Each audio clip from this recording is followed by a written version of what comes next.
Hey everybody, welcome back to Caddy Girl Garage. So this is kind of going to be a sentimental video, kind of a tearjerker for me, but I have officially sold Big Blue. I know I have a few videos on my channel of when I actually listed the truck. A lot of people just kind of were tire kickers, giving really lowball offers. I've done a lot of work to this truck. It is a daily driver condition, and it is a 73. And in California, that means a lot because obviously it's pre-smog.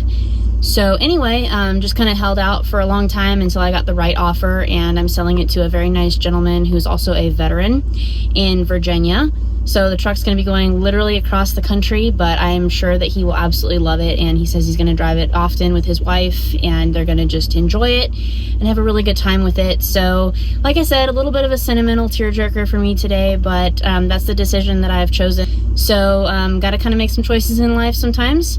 But anyway, that's what this video is about. So farewell to Big Blue. Thanks for tuning in, guys. Have a blessed day.